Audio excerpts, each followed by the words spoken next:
बोल सियावर रामचंद्र भगवान की जय। उमापति महादेव की जय। भगवान की असीम कृपा से जब जब अवसर मिलता है तो आप सभी के लिए अपने विचार आपके आगे रखने का मन होता है। जैसे पहले वीडियो में भगवान किसे कहते हैं, भगवान कौन होते हैं और उन्हीं को भगवान क्यों कहा जाता है, ये कहा गया। और अब मन में विचार आ रहा था कि सभी लोगों को अपने विचार बताऊं जो गुरुजनों के अनुग्रह से और ईश्वर की कृपा से प्राप्त हुआ। ग्रंथों में कहा गया है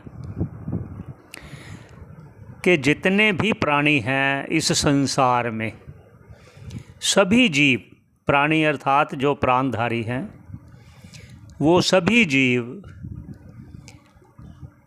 किस चीज़ की इच्छा रखते हैं, वो चीज़ एक ही है। कोई भी ले लो, मनुष्य ले लो, देवता ले लो, पशु पक्षी जीव, जितने भी प्राणी हैं, उनकी इच्छा बस एक ही है कि हम किसी प्रकार सुख को प्राप्त करें, दुख को कभी प्राप्त ना करें। इसके पीछे का एक कारण मुख्य है। वो मुख्य कारण है कि हमारा स्वरूप ही सुख स्वरूप है, लेकिन अविद्या के कारण राग द्वेष, जो पंच क्लेश अविद्या के कहे गए हैं, अस्मिता, राग द्वेष, अभिनिवेश, ये सब क्लेश कहे गए हैं, पंच क्लेश कहे गए हैं।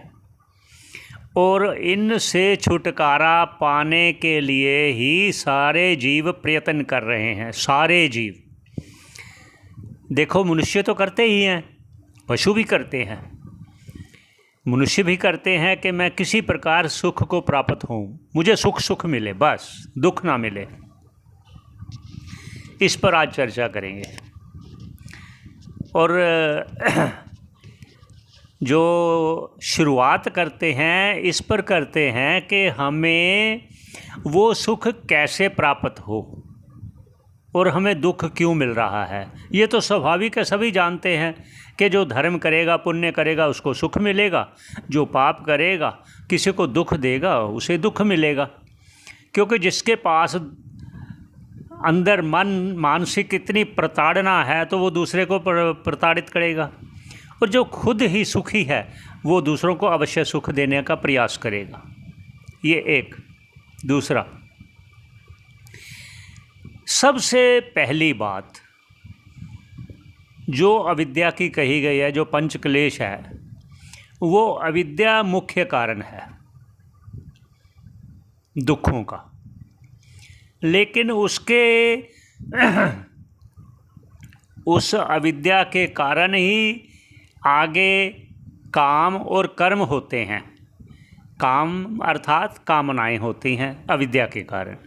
उस कामनाओं के कारण आगे कर्म होता है, उस कर्म के आगे उस कर्म का फल होता है। इसका कारण हो गया मुख्य अविद्या।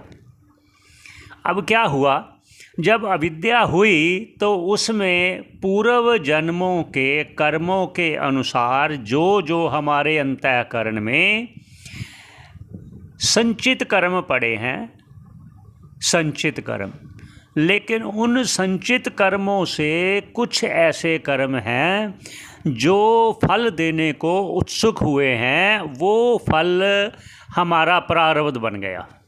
उस प्रारब्ध के कारण हमें ये शरीर मिला। ये सभी के लिए है। जिसका जैसा जैसा कर्म होगा वैसा वैसा उसको देह मिलेगा। मैं देह की बात कर रहा हूँ। देह तो जानवरों की भी है, पशु पक्षियों की भी है, देवताओं की भी है, इसलिए मैंने देह की बात की। उसको कर्मों के अनुसार वैसा वैसा देह मिलेगा। एक। और दूसरा ये है कि जब मनुष्य जन्म होता है तो वो ईश्वर अपनी कृपा के रूप में उसे मनुष्य जन्म देते हैं। पहली वीडियो में मैंने संकेत दिया था कि रामायण में आया है, कब हुक करी करुणा नर देही, दे तो ईश बिन हुए तो सुनेही। मतलब कब हुक, कभी कभी, ये कभी शब्द इसलिए लिया गया कि एक जीव जो समझ रहा है कि मुझे मनुष्य जन्म मिला है, वो उसको एक के लिए ये कह रहे हैं, लेकिन ईश्वर तो सभी के लिए कृपा करते रहते हैं निरंतर, क्योंकि उनका स्वभाव ही कृपा करना है, दया करना है, करुणा करना है, उनका स्वभाव है। और ये स्वभाव समझना, ऐसा स्वभाव जब आपके अंतःकरण में शुरू हो जाए, सभी के प्रति प्यार, उदारता, तो समझ लेना ईश्वर की अत्यंत कृपा होने लग गई, ये समझ लेना। तो आगे चलते हैं। तो जो संचित कर्म से कुछ अंश जो कर्म का फल देने को उत्सुक हुए हमारा प्रारब्ध बना, उस प्रारब्ध के विषय में भी थोड़ी सी चर्चा करते हैं। रामायण में आया है, प्रारब्ध पहले रचा पाछे रचा शरीर। मतलब शरीर बाद में बनता है, पहले प्रारब्ध। अब प्रारब्ध क्या है, थोड़ा सा वो भी संकेत देते हैं, संकेत, ज़्यादा विस्तार से नहीं, संकेत। ये प्रारब्ध है, 5 इसमें चीज़ें हैं, 5, ये शास्त्रों के अनुसार बोल रहा हूँ मैं। 5 क्या क्या हैं? सबसे पहले जन्म और मृत्यु, फिर आ गया जाति, फिर आयु और फिर भोग। ये 5 चीज़ें हैं। फिर बोलते हैं जन्म मरण, जाति, आयु और भोग, ये सभी के लिए है। और इसमें एक और चीज़ भी बताते चलते हैं कि जो प्रारब्ध कर्म 3 प्रकार का भी है इसमें जुड़ा हुआ। ये इसलिए कह रहे हैं कि एक होता है मंद प्रारब्ध कर्म, एक होता है तीव्र प्रारब्ध कर्म, एक होता है तीव्रतम प्रारब्ध कर्म। ये क्यों बोला? ये शास्त्रों में इसका विस्तार दिया गया है। क्यों? क्योंकि एक जो जिज्ञासु है, जो चाहता है कि अपना कल्याण किसी प्रकार में कर सकूं ईश्वर की कृपा से और गुरुजनों के अनुग्रह से, अकेले अपने आप कुछ सक्षम नहीं है, कोई भी सक्षम नहीं है। गुरु के बिना किसी को भी उस तरफ गति नहीं मिल सकती। इसलिए कह रहे हैं जब कर्म 3 प्रकार के अभी प्रारब्ध कर्म बताए गए हैं। प्रारब्ध एक टोटल, वो उसको क्या कहते हैं कि जैसे एक तीर कमान, उसमें तीर लगा दिया, किसी को उद्देश्य करके लगा दिया और तीर छोड़ दिया, तो वो जब तीर जाएगा तो उस लक्ष्य की तरफ ही जाएगा और कहीं नहीं जाएगा। ठीक ऐसे ही ईश्वर ने ये जो हमें शरीर दिया है, एक लक्ष्य निर्धारित कर दिया, बस उस लक्ष्य की तरफ जाएगा और कहीं नहीं जाएगा। और जो 3 प्रकार के कर्म कहे गए हैं, मंद, तीव्र, तीव्रतम, वो इसलिए कहे गए हैं क्योंकि अगर हम प्रारब्ध को ही सारा समझें, भाई जो प्रारब्ध लिखा गया वही होगा, बस उसके अन्यथा कुछ नहीं होगा, अगर ऐसा माने, तो फिर जो पुरुष का पुरुषार्थ है, पुरुष प्रयत्न है, वो किस काम का? फिर तो ऐसे कुछ नहीं करेगा कोई। इसलिए इनका विस्तार किया गया है उनको समझाने के लिए कि देखिए, जो मंद प्रारब्ध है, वो मंद प्रारब्ध ऐसे है कि जो आपका कर्म के जो आप मान ले हो कि हम मुझे विघ्न आ रहा है, तो उस विघ्न को दूर करने के लिए आप प्रयास करोगे। अगर आपका मंद हुआ तो वो प्रयास सफल होगा। अगर दूसरा बताते हैं, जब आपका विघ्न कोई आया तो आप प्रयास ज़्यादा कर रहे हो, तो इसका मतलब वो तीव्र है। अगर और ज़्यादा प्रयास कर रहे हो, इतना ज़्यादा कर रहे हो कि वो विघ्न हट नहीं रहा, इसका मतलब वो तीव्रतम है। बस ये 3 भेद दिए। अगर इसको और विस्तार से समझाया जाए तो उसको और समय लगेगा, अभी वो चर्चा फिर किसी और वीडियो में करेंगे। तो ये जो प्रारब्ध हुआ और ये कर्म के बारे में निश्चित हुआ एक, और जो बीच में हमने कहा कि सभी प्राणी सुख चाहते हैं, और सुख चाहते हैं, सुख के लिए एक लौकिक है, कैसे? जैसे कोई बीमार हो गया, कोई तकलीफ़ हो गया, उसके लिए कुछ मंत्र है, कुछ औषधि है, कुछ और घरेलू उपचार हैं। ये कुछ लोग जो जिनकी जैसी जैसी एक विचारधारा होती है वो वैसा समझते हैं कि कोई बात नहीं, तकलीफ़ आई हम इलाज करा लेंगे और ठीक हो जाएगा। तो फिर इसके लिए शास्त्रों में और कहा गया कि आप इससे थोड़ा सा और ऊपर उठिए। क्या कहते, जब आप किसी भी बीमारी का इलाज कराओगे तो सदा के लिए तो ठीक नहीं होती, फिर कभी हो जाती है। इसलिए उन्होंने कहा शास्त्रों में कि आपको इससे और ऊपर उठकर उस ईश्वर की शरण लेनी चाहिए जो तीनों ही आपके विघ्नों का नाश करेंगे। वो ईश्वर है। ईश्वर की शरण जाने पर ईश्वर कृपा करेंगे। तो यहाँ एक और संकेत देते हैं, ईश्वर की शरण क्यों जाएं। इस पर ईश्वर ने बार बार कहा है जीवों को कि अगर तुम सुख चाहते हो तो आप मेरी शरण में आओ, मैं तुम्हें अभय प्रदान करूँगा, सभी दुखों से दूर कर दूँगा। ये भगवान कहते हैं। भगवान राम ने भी कहा है, एक अध्यात्म रामायण में भी आया है और वाल्मीकि रामायण में भी आया है। वो एक घोषणा करते हैं, भगवान राम घोषणा करते हैं जीवों को। वो क्या बोलते हैं, सकृद्देव प्रपन्नाय त्वाम अस्मि इति च याचते अभयम सर्वभूतेभ्यो ददामि एतद् व्रतम मम। ये मेरा व्रत है, ये मेरे प्रतिज्ञा है, ये मेरा वचन है कि आप एक बार मेरी शरण में आएगा जो भी और मुझसे प्रार्थना करे तो मैं उसको अभय प्रदान कर दूंगा। एक और उदाहरण दे देते हैं। जब विभीषण जी राम जी के पास आए युद्ध से पहले, कहते श्रवण सुजस सुनि आयो प्रभु भंजन भवभीर, कि प्रभु मैं आप कानों से सुना है, किसी ऐसे नहीं, मैं अपने कानों से सुना है कि आप भव भंजन हो, इस भव सागर से पार कर आने वाले आप हो, मैं आपकी शरण में आया हूँ। तो भगवान ने क्या उन्हें दिया, अभय कर दिया, कोई चिंता ना करो, तुम्हारे सभी दुख भी दूर करूँगा। देखो राज्याभिषेक भी पहले ही कर दिया। ये है भगवान की एक कृपा, दयालुता, करुणता। ऐसे करुणामय भगवान को आप कह के तो देखो। आगे तो कृष्ण अवतार में भी उन्होंने कह रहे हैं कि अर्जुन के माध्यम से सभी को कह रहे हैं, अर्जुन को एक माध्यम बनाया, क्या सभी को रहे हैं। क्या कह रहे हैं, सर्वधर्मान परित्यज्य माम एकम शरणम ब्रज अहम त्वा सर्व पापेभ्यो मोक्षयिष्याम मा शुचा।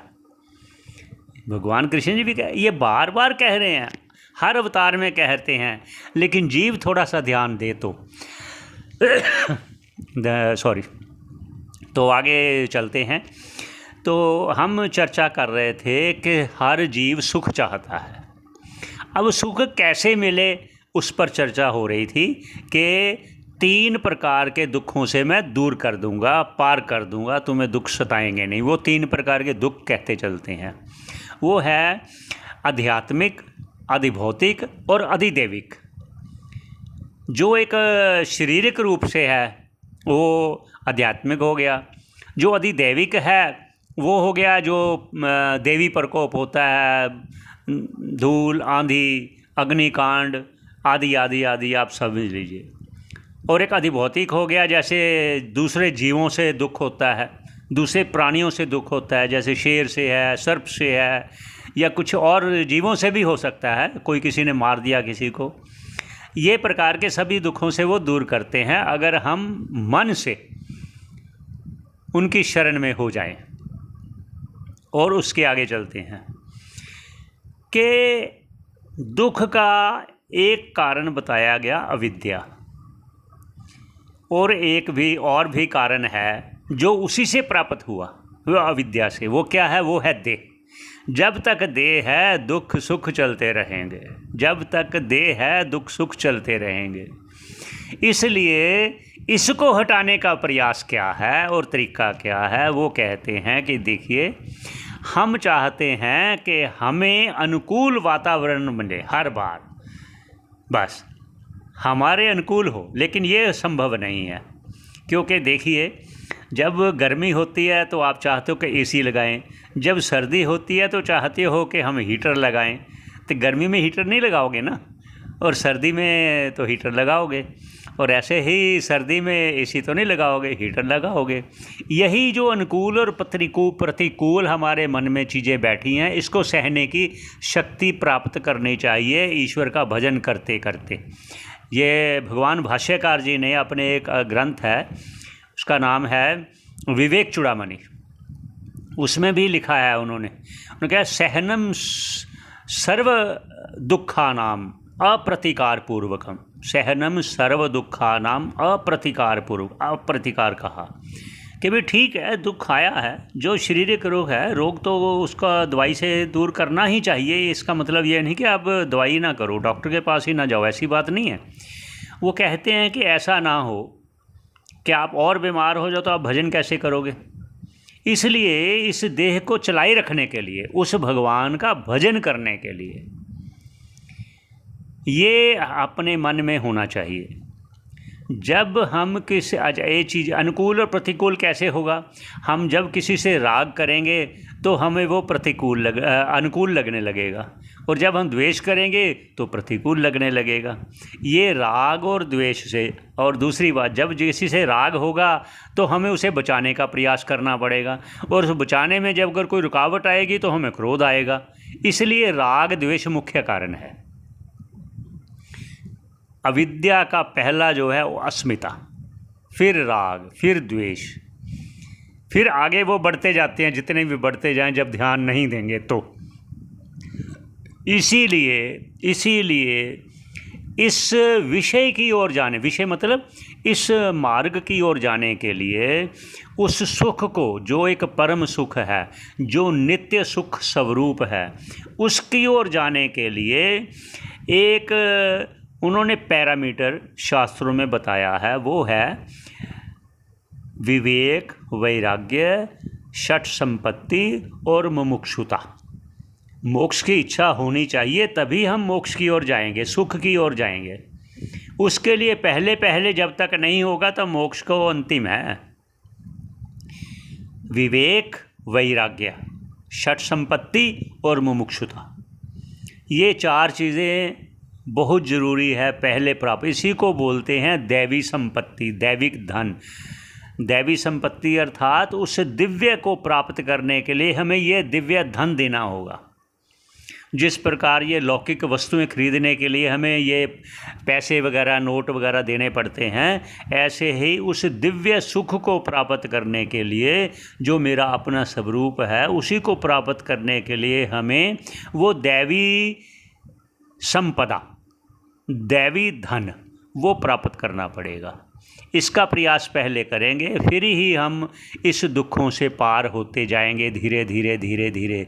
कोई भी चीज़ है वो कभी भी एक ही क्षण में प्राप्त नहीं की जा सकती, उसको समय लगेगा।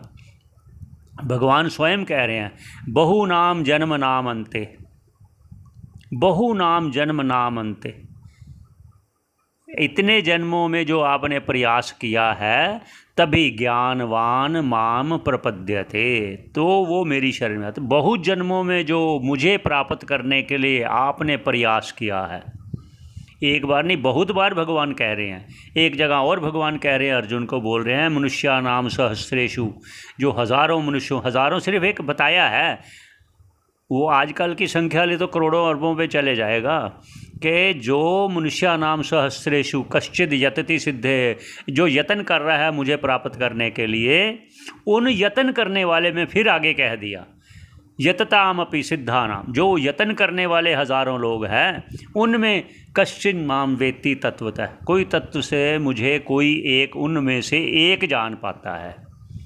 तो इसलिए मतलब ये नहीं है कि जो बाकी यत्न करने वाले रह गए वो नहीं, वो पाएंगे, लेकिन धीरे धीरे आगे अगले कहते अनेक जन्म संसिद्धि, भगवान स्वयं कह रहे हैं यही जन्म उसका कैलकुलेट होता जाएगा, ये ख़त्म नहीं होगा। जो भी एक छोटा सा भी अगर ईश्वर को प्राप्त करने के लिए कार्य किया गया है, वो कभी भी नाश को प्राप्त नहीं होता। इस जन्म में, अगले जन्म में कह रहे हैं, भगवान स्वयं कह रहे हैं, मैं नहीं कह रहा, ये भगवान स्वयं कह रहे हैं। अनेक जन्म संसिद्धिस ततो याति पराम गति, वही मेरी शरण में आता है जिसने पहले मुझे प्राप्त करने का यत्न पूरी यत्न से किया हुआ है। यत्न से यत्न करना, यत्न को भी बड़े यत्न से करना पड़ेगा। इसलिए उस सुख को पाने के लिए एक ही है, भगवान राम की शरण। यहाँ पर और भी कहता हूँ, मेरे आप मन में है कि मुझे राम के प्रति ज़्यादा प्यार है, तो आप भगवान विष्णु को और भगवान कृष्ण जी को, राधा जी को, भगवान शंकर जी को, इसके भी मैं आपको थोड़ा सा विस्तार दे ही देता हूँ थोड़ा सा, कि शास्त्रों में 5 देवों का वर्णन किया गया है, 5 देवों का, कि इनकी पूजा सार्थक होती है, मनुष्यों का कल्याण होता है। वो 5 देवता है गणपति, गिरिपति, गणपति और गिरिपति भगवान शंकर जी, गणपति, गिरिपति, रघुपति, रघुपति भगवान विष्णु ले लो, राम जी ले लो, कृष्ण जी ले लो, और भी आप जिस पे आपका ज़्यादा लगाव है। गणपति आ गया, गिरिपति, रघुपति, और गिरिजा माता दुर्गा, गिरिजा, और दिनेश भगवान सूर्यदेव। ये 5 की पूजा का, आराधना का, उपासना का विधान शास्त्रों में किया गया है। अब यहाँ पूजा भी कहा गया है, आराधना भी कहा गया है, उपासना भी कहा गया है, इनमें के भी अंतर है। जो शुरुआत है वो पूजा से ही शुरू होगी, फिर धीरे धीरे अपना आप ही ईश्वर की इच्छा से, ईश्वर की कृपा से आपके मन में वो संस्कार बढ़ते जाएंगे, बढ़ते जाएंगे, बढ़ते जाएंगे, तो आपका विचार भी उस तरफ और बढ़ता जाएगा। फिर उपासना से फिर ये उपासना भी 2-3 प्रकार की है, वो भी कभी अगले वीडियो में भी चर्चा करेंगे। उपासना और उपास्य जब एक ही अपने आप को जानने लग जाएंगे तो कल्याण। इसलिए आज ये चर्चा हुआ कि आदमी नहीं, पशु पक्षी नहीं, सभी सुख को चाहते हैं, पशु भी सुख को चाहते हैं। उस पर भी देखा होगा कभी, अगर आपने कुत्ते, बिल्ली, किसी जानवर को, गाय को, भैंस को अगर डंडा लेकर ऐसे दूर से दिखाओगे, वो थोड़ा सा दूर हटेगी, इसका मतलब वो जान गई कि ये मुझे मारने वाला है। अगर आप हाथ में थोड़ा सा घास के तिनके लेकर गाय भैंस को आगे दिखाओगे तो आपके आगे आगे आएगी, क्योंकि उसे पता है कि ये मेरे अनुकूल है। जब आप डंडा ले लोगे तो वो भी जानेगी कि ये मेरे प्रतिकूल है, ये मुझे मारेगा। ऐसे मनुष्य भी हैं, ऐसे पशु पक्षी भी हैं। तो फिर इस अंतर को दूर करना है। ये अंतर दूर होगा भगवान का भजन करने से, भगवान की कृपा प्राप्त करने से, और वो प्राप्त होगी गुरुजनों से। और गुरुजनों से, गुरु भी किनके पास, किसकी शरण जाना चाहिए, इस पर भी कह देते हैं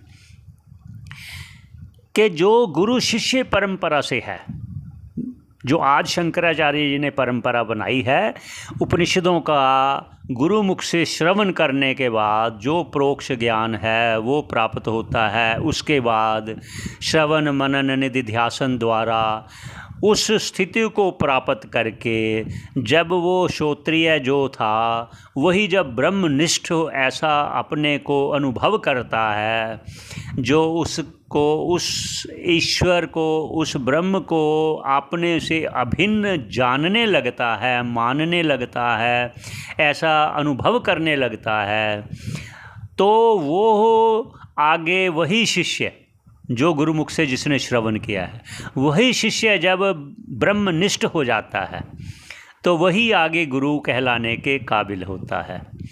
तो फिर वही गुरु शिष्य परंपरा द्वारा, शिष्य उनके मुख से सुनने पर वही इसी को परंपरा कहते हैं, गुरु शिष्य परंपरा है। इसी परंपरा के किसी भी ऐसे सन्यासी को आपको ढूंढने की ज़रूरत नहीं है। जब आप ईश्वर को सच्चे मन से उसकी शरण जाओगे तो ईश्वर अपने आप ही आपके ऊपर कृपा ऐसी करेगा कि ऐसे संत मिला देगा। इसका मुझे दृढ़ विश्वास है। आपको अपने आप मिलाएंगे, वो उनका कार्य है, क्योंकि हम नहीं पहचान पाएंगे। हमारे क्या है, हमारे में क्या इतनी बुद्धि कि हम ऐसे महान संतों को पहचान पाएँ। पर फिर भी आप जब भी किसी संत को मिले, देखिए उनमें राग द्वेष आपको संदेश तो नहीं दे रहा कि उनमें राग है, द्वेष है और जो लोभ है। क्योंकि लोभ पर मुझे याद आया तो आपसे एक और कहता हूँ। भगवती उमा ने भगवान शंकर से कहा कि हमें कृपा करके बताइए कि आने वाले कल युग में गुरु कैसे होंगे। तो वो गुरु की ये बात चली तो मुझे याद आया, तो इसलिए कह रहा हूँ। तो कहते हैं कि हे उमा, भगवान शंकर जी कह रहे हैं कि हे उमा, गुरवो बहवै संति शिष्य वित्तापहारका तम एकम दुर्लभम मन्ये। हे उमा, लेकिन मैं ऐसे गुरु को बड़ा दुर्लभ मानता हूँ। तम एकम दुर्लभम मन्ये, किसको? शिष्य हरितापहारका, जो शिष्य के हृदय में ताप है ना, ये जन्म मरण का ताप बैठा हुआ है, जो विश्व में झुलस रहा है, वो उससे निकलना चाह रहा है। जो गुरु उस शिष्य के हृदय में जो धधक रही है अग्नि, इस जन्म मरण रूपी से निकलने के लिए वो उतावला हो रहा है, उसका वह जन्म मरण हरण करने वाला गुरु बड़ा दुर्लभ होगा। ये भगवान शंकर जी माता उमा को कह रहे हैं, भगवती को कह रहे हैं। हमने वही बात आपके समक्ष रखी। भगवान सभी का कल्याण करे, सभी की मंगल की कामना करते हुए यहीं पर विश्राम देता हूँ। आगे जैसे हरि इच्छा। बोल सियावर रामचंद्र भगवान की जय, उमापति महादेव की जय, सब संतों की जय। ओम शांति शांति शांति।